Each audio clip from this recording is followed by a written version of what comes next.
Assalamualaikum warahmatullahi wabarakatuh. Salam sejahtera bagi kita semuanya. Om Swastiastu, Namo Buddhaya, salam kebajikan. Yang kami hormati Bapak Vicky Fendi selaku dosen pengampu mata kuliah Sistem Informasi Akuntansi.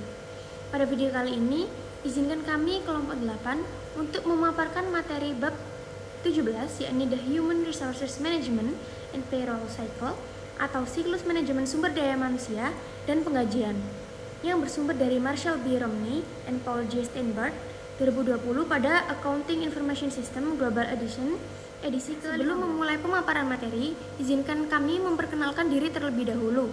Saya Melati Cahyani dengan NPM Mahir 185, kemudian rekan saya Alexa Nora Soraya dengan NPM Mahir 164, adapun Melina Amelia Ardi dengan NPM Mahir 171, kemudian Nirmala Nur Oktavia dengan NPM Mahir 166, lalu Ayunda Mentari dengan NPM Mahir 168, dan yang terakhir Faizah Mahdian Nurfiddin dengan NPM Mahir 193. Pertama, saya akan menjelaskan mengenai HRM or Payroll Cycles Information System. Pemrosesan penggajian yang sebenarnya itu hanya terjadi secara berkala, karena di sebagian besar organisasi, karyawan itu dibayar secara mingguan, 2 mingguan, atau bulanan, dan bukan setiap hari. Nah, dengan demikian, penggajian itu adalah satu aplikasi yang terus diproses dalam mode batch. Tinjauan umum proses HRM dan kebutuhan informasi. Keberhasilan organisasi itu bergantung pada karyawan yang terampil dan termotivasi, karena pengetahuan dan keterampilan mereka itu mempengaruhi kualitas barang dan layanan yang diberikan kepada pelanggan. Nah, karyawan itu merupakan penggerak biaya utama karena kualitas pekerjaan mereka mempengaruhi produktivitas keseluruhan dan tingkat kerusakan produk. Untuk memanfaatkan karyawan organisasi secara efektif, sistem HRM atau penggajian itu harus mengumpulkan dan menyimpan informasi yang dibutuhkan manajer untuk menjawab beberapa pertanyaan. Pertanyaan-pertanyaan berikut itu contohnya yang pertama, ada berapa banyak karyawan yang dibutuhkan organisasi untuk menyelesaikan rencana strategisnya? Pertanyaan yang kedua, karyawan mana yang memiliki keterampilan khusus? Pertanyaan yang ketiga, keterampilan apa yang jumlahnya terbatas dan keterampilan apa yang jumlahnya melimpah? Pertanyaan keempat, seberapa efektif program pelatihan saat ini dalam mempertahankan dan meningkatkan kinerja karyawan dan tingkat keterampilan? Pertanyaan yang kelima, apakah kinerja keseluruhan membaik atau menurun? Dan pertanyaan yang keenam, apakah ada masalah dengan penggantian karyawan, keterlambatan, atau ketidakhadiran? Basis data induk HRM atau Human Resource Management atau biasa disebut dengan penggajian menyediakan beberapa informasi yang dibutuhkan untuk menjawab pertanyaan-pertanyaan tersebut. Semua aktivitas siklus penggajian bergantung pada basis data terintegrasi yang berisi informasi tentang karyawan, penggajian, dan penggunaan waktu karyawan. Akan tetapi, biasanya hanya berisi informasi deskriptif, seperti karyawan mana yang memiliki keterampilan tertentu dan siapa yang telah mengikuti berbagai program pelatihan. Meskipun informasi tersebut memungkinkan manajer untuk membuat keputusan terkait kepegawaian, namun informasi tersebut tidak membantu memanfaatkan pengetahuan dan keahlian khusus yang dimiliki oleh karyawan mereka. Untuk menggunakan pengetahuan dan keterampilan karyawan secara lebih efektif, banyak organisasi telah berinvestasi dalam sistem manajemen pengetahuan. Sistem manajemen pengetahuan tidak hanya berfungsi sebagai direktori yang mengidentifikasi bidang keahlian yang dimiliki oleh masing-masing karyawan, tetapi juga menangkap dan menyimpan pengetahuan tersebut sehingga dapat dibagikan dan digunakan oleh orang lain. Saya akan menjelaskan mengenai tabel pada bagian kiri yang merupakan pengklasifikasian aktivitas dan juga ancaman beserta pengendaliannya.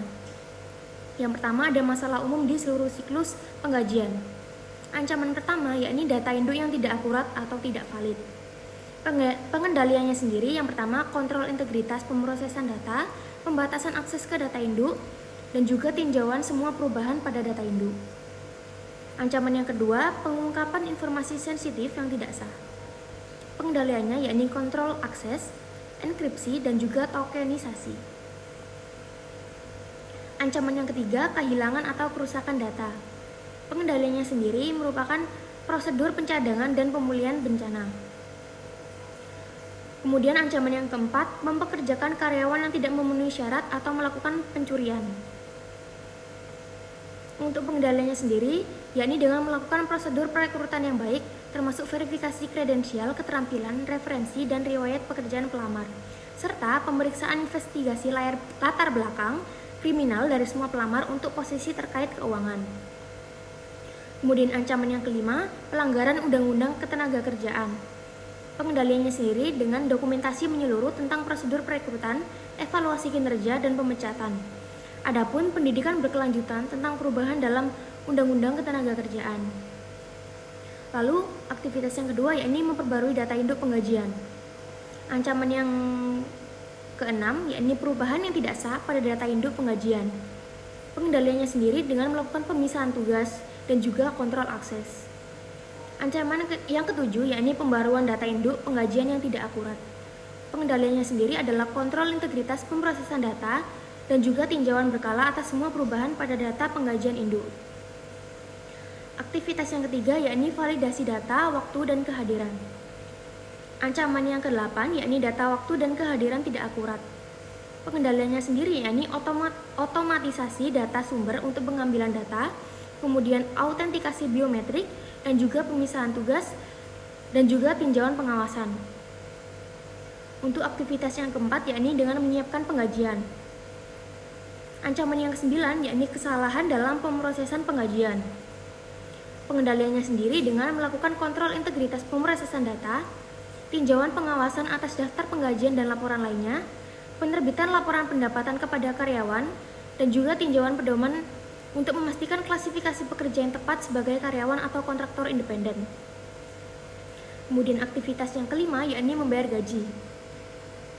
Ancaman yang ke-10 yakni pencurian atau pembagian gaji secara curang.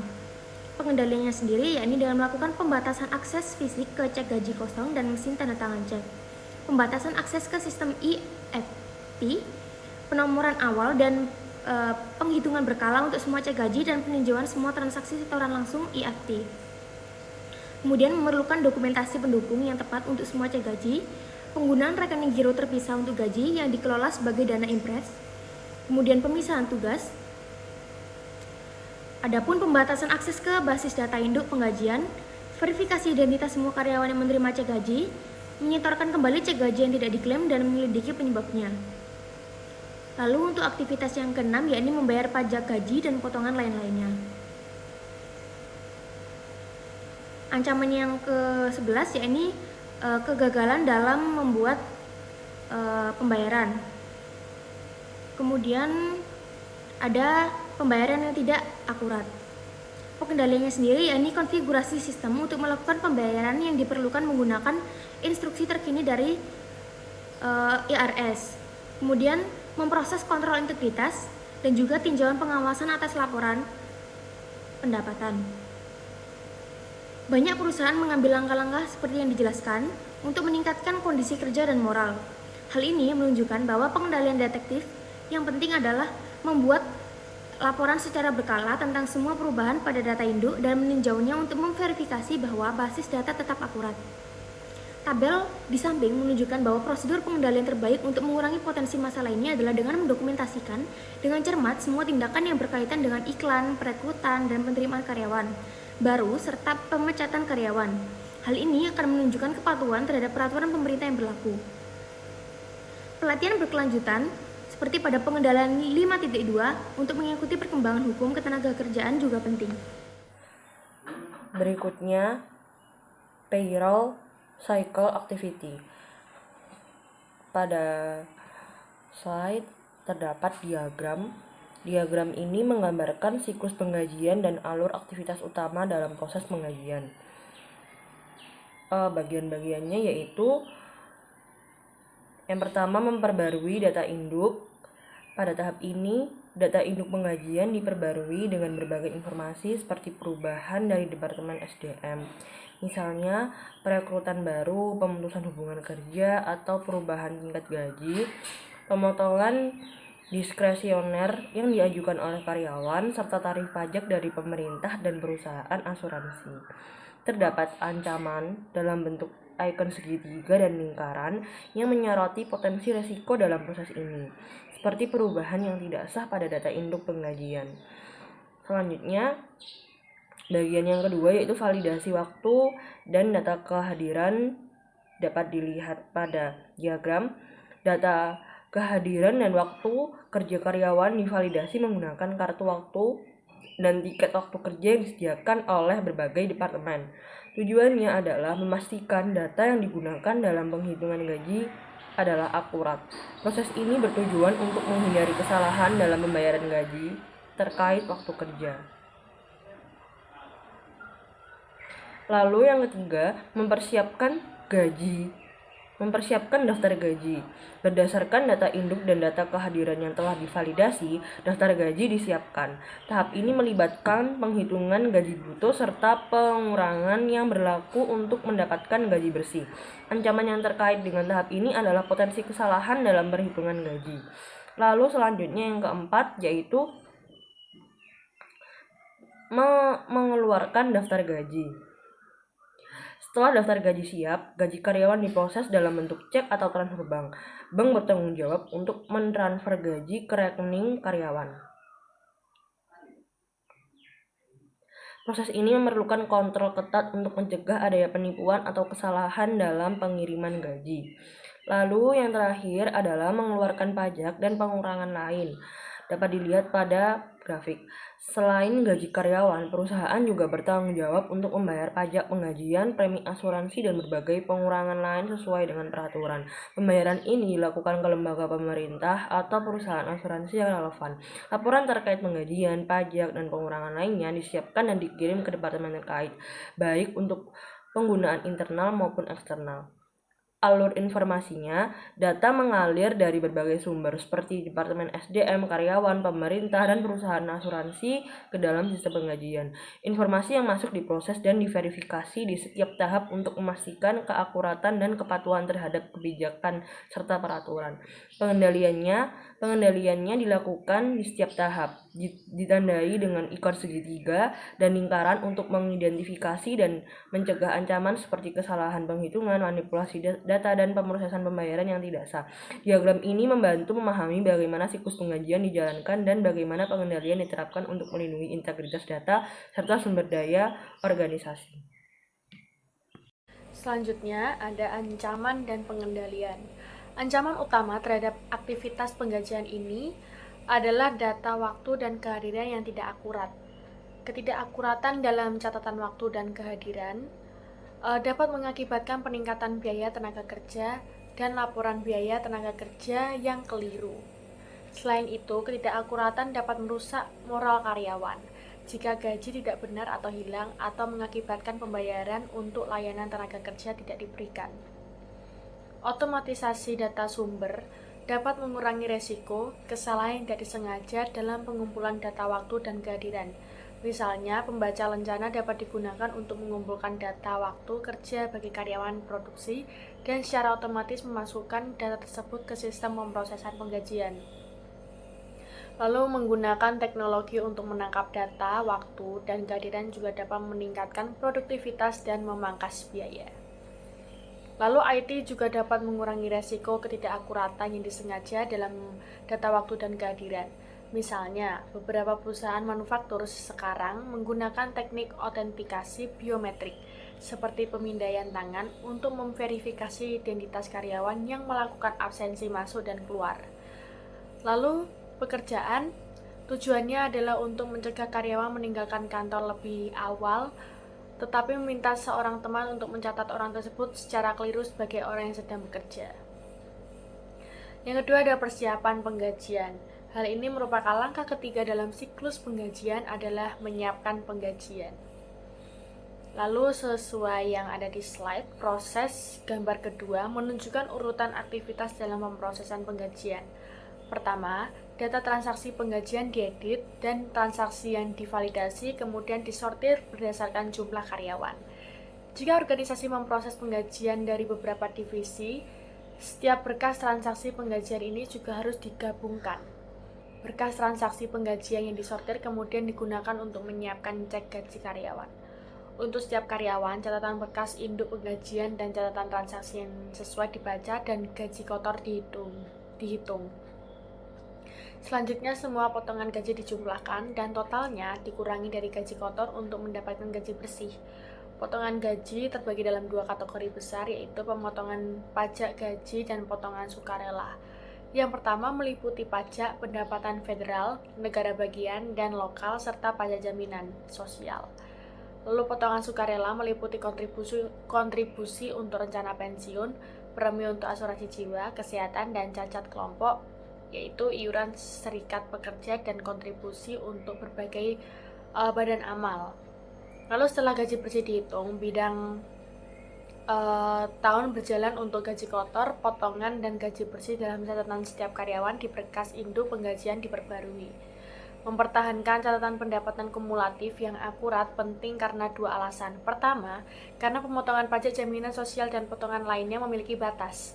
Perusahaan harus tahu kapan harus menghentikan pemotongan untuk masing-masing karyawan.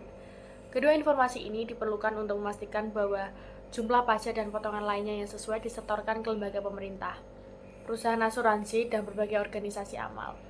Informasi ini juga harus disertakan dalam berbagai laporan yang diajukan ke lembaga tersebut. Selanjutnya, daftar penggajian dan pemotongan dibuat. Daftar penggajian mencantumkan gaji kotor, pemotongan gaji, dan gaji bersih setiap karyawan dalam format multikolom. Daftar ini juga berfungsi sebagai dokumentasi pendukung untuk mengotorisasi pemindahan dana ke rekening giro penggajian organisasi. Daftar pemotongan mencantumkan pemotongan sukarela lain-lain untuk setiap karyawan. Lalu terakhir, sistem mencetak cek gaji karyawan atau faksimile dalam kasus setoran langsung. Cek ini biasanya juga menyertakan laporan pendapatan dan yang mencantumkan jumlah gaji kotor, potongan, dan gaji bersih untuk periode berjalan dan total tahun berjalan untuk setiap kategori. Saat setiap transaksi penggajian diproses, sistem juga mengalokasikan biaya tenaga kerja ke akun buku besar umum yang sesuai dengan memeriksa kode pada catatan kartu jam kerja. Sistem menyimpan total berjalan dari alokasi ini hingga semua catatan penggajian karyawan telah diproses. Baik, selanjutnya ada ancaman dan pengendalian, di mana ancaman ini berupa kompleksitas pemrosesan penggajian, terutama berbagai persyaratan hukum pajak membuatnya rentan terhadap kesalahan. Di sini ada pengendalian, jadi ada 3 jenis kontrol integritas pemrosesan data yang dapat mengurangi ancaman kesalahan penggajian. Untuk yang pertama yaitu total batch, bahkan sistem HRM atau penggajian yang canggih terus menggunakan pemrosesan batch untuk penggajiannya. Akibatnya, total batch harus dihitung pada saat entry data dan kemudian diperiksa terhadap total yang sebanding yang dihitung selama setiap tahap pemrosesan. Lalu yang kedua, ada mencoret daftar gaji yang dimana jumlah total kolom gaji bersih harus sama dengan jumlah total gaji kotor dikurangi total potongan. Jika tidak, terjadi kesalahan dalam pemrosesan yang perlu segera diselidiki dan diperbaiki. Lalu yang ketiga ada rekening clearing penggajian yang dimana rekening clearing penggajian ini merupakan rekening buku besar umum yang digunakan dalam proses 2 langkah untuk memeriksa keakuratan dan kelengkapan pencatatan biaya penggajian dan alokasi selanjutnya ke pusat biaya yang sesuai. Selanjutnya ada disburse payroll atau pembayaran gaji yang dimana sebagian besar karyawan ini dibayar dengan cek atau dengan menyetorkan langsung jumlah gaji bersih ke rekening bank pribadi mereka. Tidak seperti pembayaran tunai, kedua metode tersebut menyediakan sarana untuk mendokumentasikan jumlah upah yang dibayarkan. Untuk prosesnya, setelah gaji disiapkan, bagian utang usaha meninjau dan menyetujui daftar gaji, kemudian voucher pencairan disiapkan untuk mengesahkan transfer dana dari rekening giro umum perusahaan ke rekening bank penggajian. Voucher pencairan kemudian ini digunakan untuk memperbarui buku besar. Setelah meninjau daftar gaji dan voucher pencairan, kasir kemudian menyiapkan dan menandatangani cek atau memulai transaksi transfer dana elektronik atau EFT yang mentransfer dana ke rekening bank penggajian perusahaan. Jika organisasi masih menerbitkan cek kertas, kasir juga meninjau, menandatangani, dan mendistribusikan gaji karyawan. Kasir segera menyetorkan kembali gaji yang tidak diklaim ke rekening bank perusahaan. Daftar gaji yang tidak diklaim kemudian dikirim ke Departemen Audit Internal untuk penyelidikan lebih lanjut. Setoran langsung merupakan salah satu cara untuk meningkatkan efisiensi dan mengurangi biaya pemrosesan penggajian. Karyawan yang dibayar dengan setoran langsung umumnya menerima salinan gaji yang menunjukkan jumlah yang disetorkan beserta laporan pendapatan. Sistem penggajian harus membuat serangkaian berkas setoran penggajian, satu untuk setiap bank tempat penyetoran penggajian dilakukan. Setiap berkas berisi catatan untuk setiap karyawan yang akunnya dikelola di bank tertentu. Setiap catatan mencakup nama karyawan, nomor jaminan sosial, nomor rekening bank, dan jumlah gaji bersih. Berkas-berkas ini dikirim secara elektronik ke setiap bank yang berpartisipasi. Dana tersebut kemudian ditransfer secara elektronik dari rekening bank pemberi kerja ke rekening karyawan. Dengan demikian, setoran langsung menghilangkan kebutuhan kasir untuk menandatangani cek penggajian individual. Namun, kasir tetap harus mengesahkan pengeluaran dana dari rekening giro reguler organisasi. Setoran langsung memberikan penghematan bagi pengusaha dengan menghilangkan biaya pembelian, pemrosesan, dan pendistribusian cek kertas. Setoran langsung juga mengurangi biaya bank dan biaya pengiriman. Akibatnya, sebagian besar perusahaan ini menawarkan opsi pembayaran setoran langsung kepada karyawan dan mendorong mereka untuk memilih bentuk pembayaran ini. Namun, beberapa karyawan mungkin tidak memiliki rekening bank dan oleh karena itu tidak dapat memilih setoran langsung. Materi selanjutnya adalah threats and controls atau ancaman dan pengendalian. Ancaman utama lainnya dalam proses penggajian itu adalah pencurian gaji atau penerbitan gaji kepada karyawan fiktif atau yang diberhentikan. Nah, hal ini itu dapat mengakibatkan peningkatan biaya dan hilangnya uang tunai. Menerapkan kontrol yang terkait dengan pengeluaran kas lainnya itu dapat mengurangi ancaman ini. Secara khusus, yang pertama itu adalah akses ke cek gaji kosong dan mesin tanda tangan cek itu harus dibatasi. Nah, demikian pula kemampuan untuk mengotorisasi transaksi EFT itu harus dibatasi dan dikontrol melalui penggunaan autentikasi multifaktor yang kuat. Yang kedua, semua cek penggajian harus diberi nomor urut dan dicatat secara berkala. Jika penggajian dilakukan melalui setoran langsung, semua transaksi EFT itu harus ditinjau. Yang ketiga, kasir harus menandatangani semua cek penggajian, hanya jika didukung oleh dokumentasi yang tepat. Selain itu, cek penggajian tidak boleh ditarik dari rekening bank reguler organisasi. Nah, sebagai gantinya, untuk tujuan pengendalian rekening bank, penggajian itu harus terpisah untuk digunakan. Seperti kas kecil, rekening penggajian itu juga harus dioperasikan sebagai dana imperes.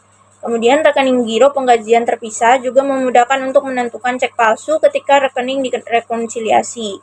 Pemisahan tugas juga merupakan pengendalian penting lainnya. Akun hutang bertanggung jawab untuk mencatat penggajian, tetapi kasir yang bertanggung jawab untuk mendistribusikan gaji.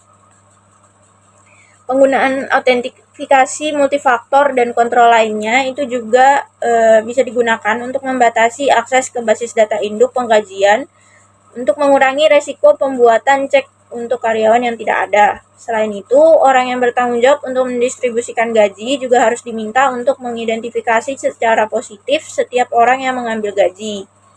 Dan gaji yang tidak diklaim itu harus dikembalikan ke kantor bendahara untuk segera disetorkan kembali. Kemudian gaji tersebut itu dilacak kembali ke catatan waktu dan dicocokkan dengan berkas induk penggajian karyawan untuk memverifikasi bahwa gaji tersebut itu memang sah. Berikutnya, menghitung dan membayangkan manfaat pajak dan uang yang dibayarkan oleh pengguna pemotong gaji karyawan sukarela. Aktivitas penggajian terakhir adalah menghitung dan mengirimkan pajak penggajian dan tunjangan karyawan ke pemerintah atau entitas lain yang sesuai. Nah, untuk prosesnya, perusahaan itu harus membayar jaminan sosial sebagai tambahan atas jumlah yang dipotong dari gaji karyawan. Selain pencairan wajib terkait pajak, pemberi kerja bertanggung jawab memastikan bahwa dana lain yang dipotong dari gaji karyawan dihitung dengan benar dan disetorkan tepat waktu ke entitas yang sesuai. Banyak juga pengusaha itu menawarkan rencana tunjangan yang fleksibel kepada karyawannya, di mana setiap karyawan memiliki beberapa cakupan minimum dalam asuransi kesehatan, rencana pensiun, dan sumbangan amal. Nah, rencana tunjangan yang fleksibel itu memberikan tuntutan yang lebih tinggi kepada SDM perusahaan sistem penggajian. Lanjut ke ancaman dan pengendalian. Ancaman utama dalam aktivitas ini adalah kegagalan melakukan pengiriman uang yang diperlukan, pengiriman uang yang tidak tepat waktu, atau kesalahan dalam pengiriman uang tersebut. Masalah ini dapat mengakibatkan denda dari lembaga pemerintah dan pengaduan karyawan jika kesalahan tersebut berdampak buruk pada masa pensiun atau tunjangan lainnya. Nah, Sirkular E yang diterbitkan oleh IRS itu memberikan instruksi terperinci tentang kewajiban pemberi kerja untuk menahan dan mengirimkan pajak gaji dan untuk mengajukan berbagai laporan. Untuk mengurangi ancaman kelalaian atau pengiriman yang tidak tepat waktu, informasi dalam Sirkular E harus digunakan untuk mengonfigurasi sistem penggajian agar secara otomatis mencairkan dana saat penggajian diproses. Opsi outsourcing, Biro Layanan Penggajian, dan organisasi pemberi kerja profesional. Dalam upaya untuk mengurangi biaya, banyak organisasi itu mengalihdayakan fungsi penggajian dan SDM mereka ke Biro Layanan Penggajian dan organisasi pemberi kerja profesional. Jadi, Biro Layanan Penggajian itu suatu organisasi yang memelihara berkas induk penggajian untuk setiap kliennya dan melakukan aktivitas pemrosesan penggajian dengan biaya tertentu. Dan organisasi pemberi kerja profesional tidak hanya organisasi yang memproses penggajian, tetapi juga menyediakan layanan manajemen sumber daya manusia seperti desain dan administrasi tunjangan karyawan. Karena mereka menyediakan rentang layanan yang lebih sempit, Biro Layanan Penggajian umumnya itu lebih murah daripada organisasi pemberi kerja profesional. Jadi, Biro Layanan Penggajian dan PIO itu sangat menarik bagi bisnis kecil dan menengah karena yang pertama biaya yang lebih rendah, kedua jangkauan manfaat lebih luas, dan yang ketiga membebaskan sumber daya komputer. Karena dasar keunggulan kompetitif semakin bergantung pada keterampilan dan pengetahuan karyawan, pengelolaan fungsi penggajian dan SDM yang efektif dan efisien menjadi semakin penting. Pengalihdayan dapat memberikan cara untuk mengurangi biaya. Namun perusahaan perlu memastikan untuk memantau kualitas layanan secara cermat untuk memastikan bahwa sistem yang dialihdayakan secara efektif